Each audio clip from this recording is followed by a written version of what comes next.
नमस्कार दोस्तों, मैं हूं दिवाकर। मैं लगातार ऑरेंज वायर भारत के माध्यम से अपनी बात रखता आ रहा हूं। यदि मेरी बात आपको अच्छी लगती है या आपको लगता है कि इस बात में कोई तर्क है, कोई तथ्य है और इसे और लोगों तक पहुंचना चाहिए और लोगों को इसके बारे में ऐसी बातों को जानना चाहिए, तो आप मेरे वीडियो को कृपया शेयर करें, लाइक करें और कमेंट्स में अपनी भावनाओं को ज़रूर व्यक्त करें। नमस्कार दोस्तों, मैं हूं दिवाकर। आपका स्वागत है ऑरेंज वायर भारत में। इस अंक में हम बात करेंगे अजीज कुरैशी, कांग्रेस के नेता हैं, मध्य प्रदेश से आते हैं, कई राज्यों में राज्यपाल रह चुके हैं, उर्दू एकेडमी के अध्यक्ष हैं और न जाने क्या क्या। सारी सत्ता के सारे सुख सुविधाओं को भोगने के बाद अब जब पिछले 10 वर्षों से इन्हें सत्ता से कुछ दूरी नज़र आ रही है और साथ में जो मजहबी एजेंडा पहले ये बड़े आसानी से, पॉलिटिकल इस्लाम का जो व्याकरण पहले ये बड़े आसानी से अपने राजनीतिक जीवन में, सामाजिक स्तर पे, राजनीतिक स्तर पे बिना किसी रोक टोक के चलाते आ रहे थे, अब उसमें थोड़ा व्यवधान आ गया। लोग प्रश्न पूछने लगे हैं। प्रश्न इसलिए नहीं पूछने लगे हैं कि कांग्रेस सत्ता से बाहर चली गई, प्रश्न इसलिए पूछने लगे हैं लोग कि लोगों के पास सूचनाओं की ताकत आ गई है। इंटरनेट ने लोगों को पॉलिटिकल इस्लाम की बारीकियों के बारे में आगाह करना शुरू कर दिया है। काफिर हिंदुओं के प्रति जो इनका व्यवहार है, जो इनका उद्देश्य है और जो इनका घोषित सिद्धांत है, बहुत सारे लोग अब उन बारीकियों को समझने लगे हैं। और साथ में सत्ता परिवर्तन, और जब अपराध सामने आता है तो उस पर न्याय संगत कार्यवाही, इन सारे चीज़ों को अजीज कुरैशी जैसे लोग या पॉलिटिकल इस्लाम की सत्ता स्थापित करने के उद्देश्य से चलने वाले लोग इसे भारत में मुसलमानों पे अत्याचार बताते हैं। यह कोई दुर्भाग्यपूर्ण बात नहीं है, यह कोई आश्चर्यचकित कर देने वाली बात नहीं है। यदि आप ऐसे बयानों पे आश्चर्यचकित होते हैं, हैरान होते हैं, तो इसका कुल कारण इतना है कि आपको पॉलिटिकल इस्लाम की बारीकियों का अध्ययन नहीं है, आपके पास उसकी जानकारी नहीं है, होना भी नहीं चाहिए। हम ऐसा समझते हैं कि पॉलिटिकल इस्लाम की जानकारी हम क्यों लें, हमें ज़रूरत नहीं है उसकी, हम उसके प्रैक्टिस नहीं करते हैं। ये आपकी भूल है। पॉलिटिकल इस्लाम केवल मुसलमानों के बारे में नहीं है। 52% पॉलिटिकल इस्लाम का हिस्सा काफिरों के बारे में है। पॉलिटिकल इस्लाम की सत्ता, उसके कानून, उसका शरीयत किसी भी भौगोलिक क्षेत्र में जहां ये सिद्धांत उपलब्ध है, वहां रहने वाले काफिरों के साथ किस तरह से उसका व्यवहार होना है, उसके अंतर संबंध होने हैं, वो काफिरों से कैसे डील करने वाला है, ये सब कुछ तय है, निश्चित है और लिखा हुआ है, पुस्तकों में लिखा हुआ है। ये उसके ज्ञान का हिस्सा है। इससे आप वंचित हैं, इसे आप नहीं जानते हैं, इसलिए इसे हम नहीं जानते हैं, इसलिए हमें इस पे आश्चर्य होता है। इसकी मूल भावना, ऐसे बयानों, ये बयान आते रहते हैं, इसकी मूल भावना केवल और केवल उसी केंद्र पे टिकी है या वहीं से उत्सर्जित है, जहाँ ये घनीभूत है, इस रूप में घनीभूत है कि पूरे विश्व पे इस्लामिक सत्ता को स्थापित करना ही पॉलिटिकल इस्लाम का एकमात्र घोषित और स्वीकार्य लक्ष्य है। और उसके लिए हर तरह के प्रयास हमें करने चाहिए, और वो करते हैं, क्योंकि ये पूरी तरह से इसकी स्पष्टता इस्लाम के फॉलोअर के हर वर्ग में है, और वह केवल इसी के लिए जीता है। जीने का एकमात्र उद्देश्य ही यही है। जीने का जो परम आनंद की प्राप्ति होनी है वो तो मृत्यु के बाद होनी है, मृत्यु से पहले होनी नहीं है। ऐसा ये सिद्धांत कहता है, मैं नहीं कह रहा हूँ ऐसा। तो ये जो बयान है अजीज कुरैशी जी का, ये बिल्कुल उनके मौलिक सिद्धांत के अनुरूप है।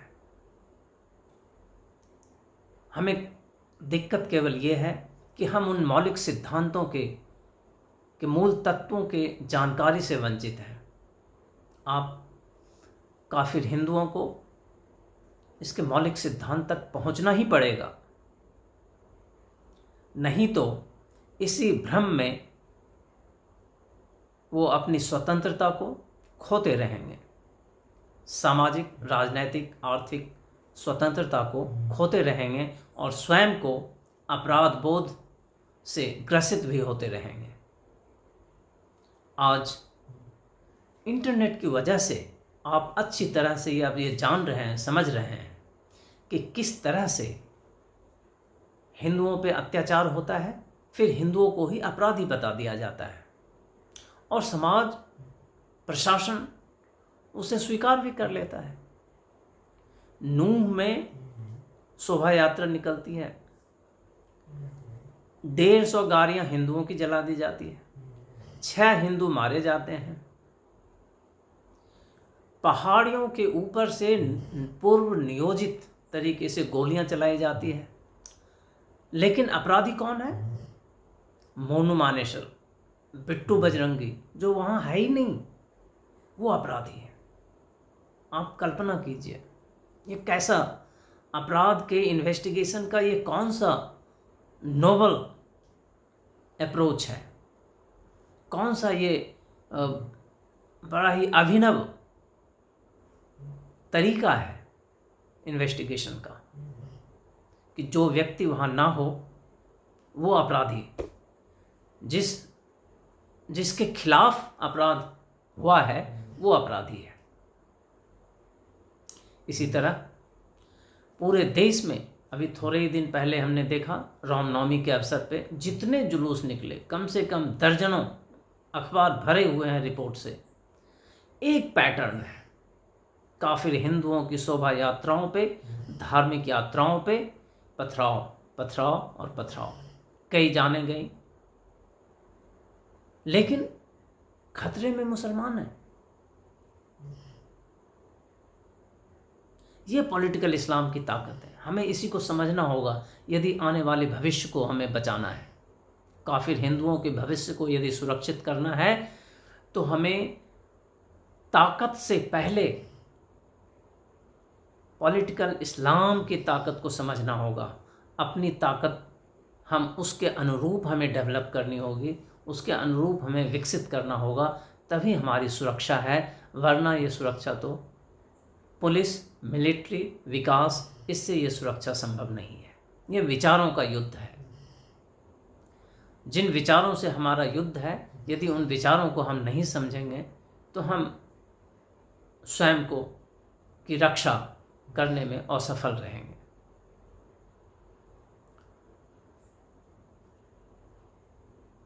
आप मुहर्रम आ गया, रामनवमी में हिंदुओं ने जुलूस निकाला, फिर उस पर पथराव हुआ, गोलियां चली, चाकू चले, मारे गए, चोट लगी, सब हुआ। आप पूरा समाज ने देखा, मीडिया ने देखा। मुहर्रम आया, अब मुसलमानों का मजहबी जुलूस है, फिर भी मार हिंदू खाता है। नांगलोई में ले लीजिए, जहांगीरपुरी में ले लीजिए, पश्चिम बंगाल में ले लीजिए, बिहार में ले लीजिए, दरभंगा में ले लीजिए, सीतामढ़ी, कहाँ कहाँ नहीं। मुहर्रम में शामिल लोगों ने काफिर हिंदुओं के ऊपर अत्याचार किया। तो यहाँ भी अपराध किसके ऊपर घटित हो रहा है? काफिर हिंदुओं के ऊपर। अत्याचार किसके ऊपर हो रहा है? काफिर हिंदुओं के ऊपर। लेकिन अपराधी कौन है? काफिर हिंदू अपराधी है। अब इस व्यावहारिक सत्य को यदि आप उजागर करेंगे और इसके प्रकाश में इससे न्याय की अपेक्षा करेंगे, न्यायालय से, सरकार से, समाज से, तो अजीज कुरैशी जी का ये बयान सामने आ जाएगा कि मुसलमान खतरे में है और मुसलमानों ने चूड़ियाँ नहीं पहन रखी है। यदि मुसलमानों के ऊपर अत्याचार हुए तो 1-2 करोड़ मुसलमान मर भी जाएं तो कोई बात नहीं, लेकिन हम काफिर हिंदुओं को नहीं छोड़ेंगे। ये उनका अप्रोच है न्याय का। कल की घटना है नागपंचमी, कल या परसों की घटना है। नागपंचमी का उत्सव बगहा में, चंपारण में लोग मना रहे थे। बिहार में 3 जगह शायद ये घटनाएं हुई है, मीडिया में पूरी तरह से रिपोर्ट है। सड़क पे यात्रा जा रही है, पथराव शुरू हो गया। पथराव काफिर हिंदुओं की यात्राओं पर हुआ, लेकिन अजीज कुरैशी की नज़र में अपराधी हिंदू ही है। पुलिस को पत्थर लगे, पुलिस को चोट लगी, 12 लोग जख्मी हुए हैं। शायद ये एक अच्छी बात है कि किसी की मृत्यु नहीं हुई, लेकिन अजीज कुरैशी की नज़र में अपराधी हिंदू है। एक बात इन पैटर्न से स्पष्ट है, काफिर हिंदुओं की सांस्कृतिक और धार्मिक आज़ादी को पूरी तरह से रोक दिया गया है इस देश में। और ये किसी की सांस्कृतिक और धार्मिक आज़ादी को उससे छीन लेना नरसंहार की परिभाषा में आता है यूनाइटेड नेशन के चार्टर में। यूनाइटेड नेशन चार्टर में के अनुसार नरसंहार केवल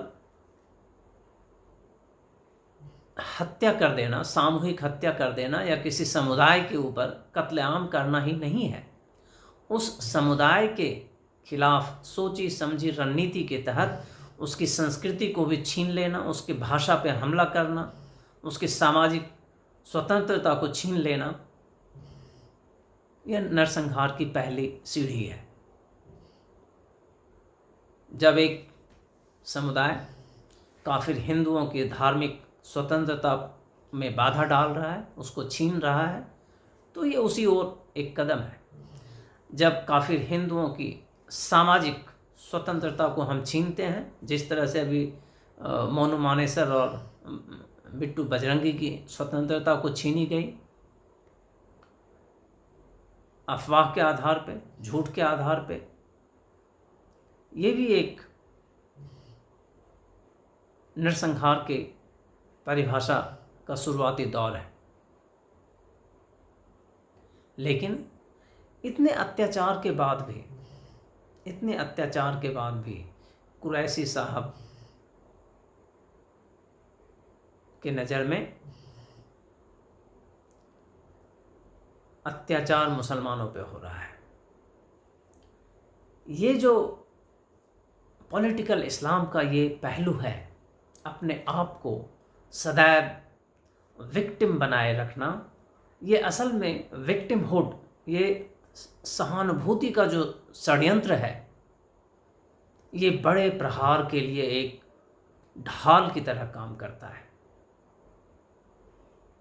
क्योंकि आपके सिद्धांत आपने तय कर रखे हैं, आपको आगे चल के करना क्या है, इसलिए आप पहले से ही सहानुभूति के षड्यंत्र का ढाल तैयार करके रखते हैं।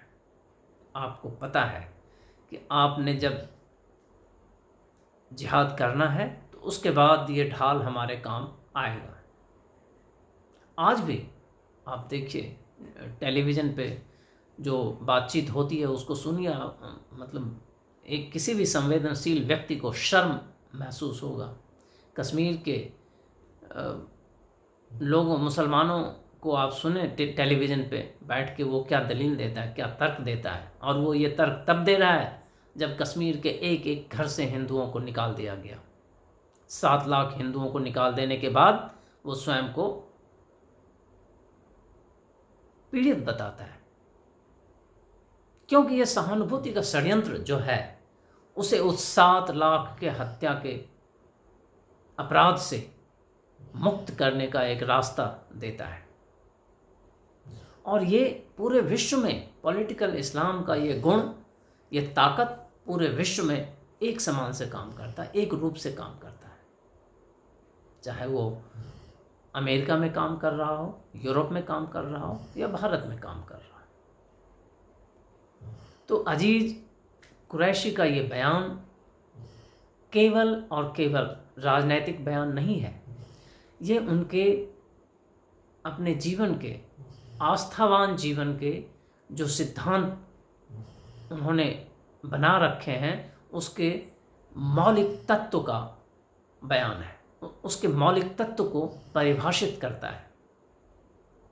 इसीलिए वो कहता है कि कांग्रेस के लोग नर्मदा की जयकारे लगा रहे हैं, गंगा के जयकारे लगा रहे हैं, कांग्रेस के ऑफिस में मूर्तियां स्थापित की जा रही है, ये शर्म से डूब मरने की बात है।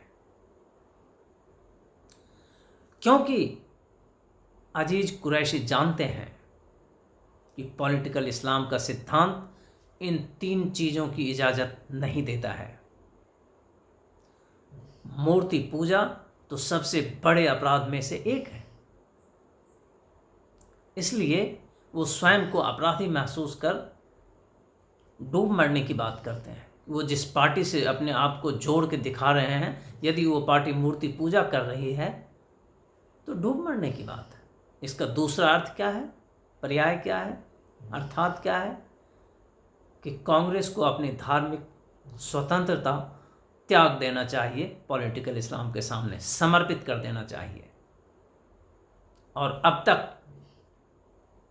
यही होता आ रहा था, ये बड़े आसानी से हो रहा था, होता अभी भी है। अभी भी यदि राहुल गांधी अमेठी जाएंगे तो मुस्लिम समुदाय के लोगों से मिलते हैं। अभी भी हिंदू राजनेताओं का ये लोभ संवरण समाप्त नहीं होता है। आज की ही खबर है, ममता बनर्जी को लगा कि मुस्लिम वोट बैंक उसका सिकुड़ रहा है, कुछ उसमें त्रुटि आ रही है, तो उसने आज घोषणा किया है कि जितने भी मदरसे हैं या मस्जिद के इमाम हैं उसकी तनख्वाह 2 गुनी कर दी जाएगी। ये हिंदू राजनेताओं का पॉलिटिकल इस्लाम के सामने आत्मसमर्पण है। मोदी जी स्वयं टोपी ना पहनते हों, लेकिन जालीदार टोपी पहने हुए व्यक्ति के साथ चित्र खिंचवाने में बड़ा आनंद आता है उन्हें, क्योंकि एक आत्मसंतुष्टि का बोध देता है। समर्पण भाव से, समर्पित भाव से जब पॉलिटिकल इस्लाम के सामने आप समर्पित करते हैं तो ये जो कुरैशी का परिभाषा है उसके भीतर आप समाहित हो जाते हैं। और यही सोच भारत के काफिर हिंदुओं के लिए बेहद घातक और खतरनाक है। ये स्टेटमेंट कोई छोटी मोटी स्टेटमेंट नहीं है। ये स्टेटमेंट साफ साफ कहता है भारत के काफिर हिंदुओं से, तुम अपनी धार्मिक स्वतंत्रता का, आर्थिक, सामाजिक और सांस्कृतिक स्वतंत्रता का त्याग कर दो और मैं जिस सिद्धांत की बात करता हूँ उस सिद्धांत पे चलो। यदि नहीं चलोगे तो मेरे पास बड़ी संख्या है जो युद्ध के लिए तैयार है। क्या तुम इस युद्ध के लिए तैयार हो? ये अजीज कुरैशी पूछ रहे हैं। इस स्टेटमेंट के साथ अजीज कुरैशी भारत के काफिर हिंदुओं से पूछ रहे हैं कि क्या तुम इसके लिए तैयार हो? मेरे पास तो 1-2 करोड़ ऐसे लोग हैं जो शहर से मृत्यु का वरण करने के लिए तैयार हैं।